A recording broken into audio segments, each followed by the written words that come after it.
আজকে যে কথাটা আপনাদের সামনে আমি বলবো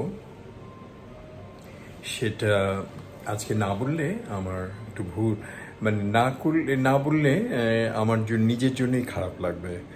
তো আমার যে জন্য বলছিলাম সেটা হচ্ছে যে ওসমানীর জন্মবার্ষিকী উপলক্ষে কিবরিয়া ভাইয়ের উদ্যোগে আর ইয়ামিনী ভাইয়ের একসাথে ওনারা ওসমানী পরিষদ নামে একটা লস অ্যাঞ্জেলসে আছে, ওসমানী হৃদয়ে ওসমানী এই ধরনের একটা পরিষদ, সেটা মিলে ওরা সব প্রত্যেক বছরই করে। তা প্রত্যেক বছরই করে, আর কিবরিয়া ভাইয়ের উদারতা সবসময় আমাকে ডাকবে, গুরুত্ব দেবে, আমাকে বলবে আসতে। তো এরকম এবারও বলেছে। তো আমিও বেশ ব্যস্ত আছি, আর সারাদিন মানে শুইয়ে ঘুমে মানে ভালো ছিলাম, মুডটা ভালো ছিল। তো আমিও গেছি, ভালো ছিলাম, অনেকের সাথে কথা বলছি, ইন্টারভিউ নিচ্ছি, ওখানে আলোচনা সভা ছিল, ওখান থেকে কিছু কিছু করছি। এই করে করে পিছন দিকে চলে গেলাম।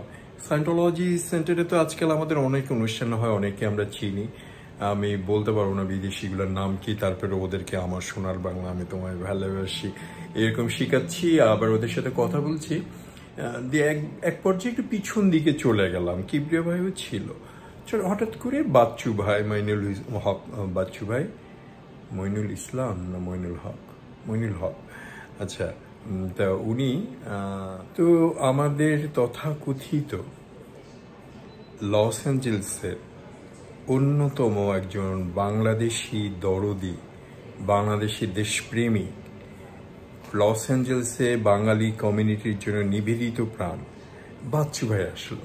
বাচ্চু ভাই ঢুকলো, তো আমি অলমোস্ট বাইরে চলে গেছি কথা বলতে বলতে, বা একটু বাইরে চলে গেছে। তো উনি আমাকে হাত ধরে ভিতরে ঢুকতেছে আর বলতেছে যে তোমার এই করা উচিত, ওই করা উচিত, তুমি ইউটিউবে এ ধরনের একটা ভিডিও করো, ওই ধরনের ভিডিও করো, ইন্টারভিউ নাও, বাংলাদেশিদের সাথে কথা বলো, এরকম বলতেছে তোমার সাথে অনেক কথা আছে, এটা করতে হবে, ওইটা করতে হবে, করতে করতে করতে বাংলাদেশ সম্পর্কে এটা করতে হবে। তা আমার ভালোই লাগছিল, শুনতে খারাপ লাগছিল না। এই করে একদম শেষের সিটে আমি আর উনি বসলাম।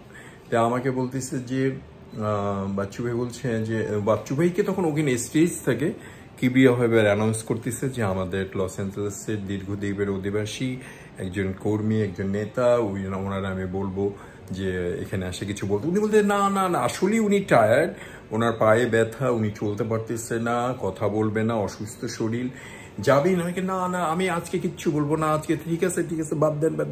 একদম মানে পারলে আরো পিছন দিকে চলে যাচ্ছে। আমি পট করে বললাম কি, যান 2 মিনিট কথা বললে কি হবে আপনার। মানে আমার অদ্ভুত লাগলো। আর আমিও বললাম তো কি বলবো, আমার তো অসুস্থ, শরীর খারাপ। তো আমি কি, যা আমাকে এতক্ষণ ধরে প্যাক করলেন ওইটাই বলবেন।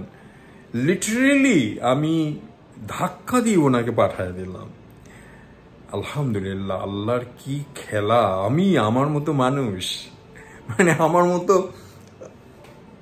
আমার পার্সোনালিটি তো ওই জিনিসটা খুব কম, কাউকে ধাক্কি করা, কাউকে এনকারেজ করা, কাউকে উৎসাহ দেওয়া, কাউকে দাবি খাটানো, এগুলো আমার মধ্যে একটু কম।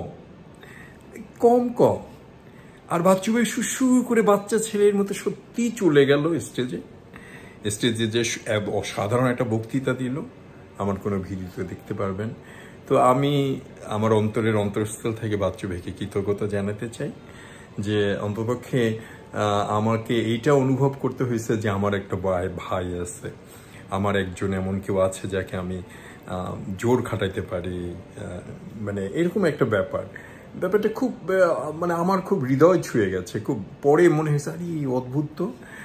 তো এটা কারণটা কি জানেন? কারণ মানুষ সৃষ্টির সেরা জীব। ভালো থাকুন, সুস্থ থাকুন। খাজা মর্তুজ ফ্রম ক্যালিফোর্নিয়া।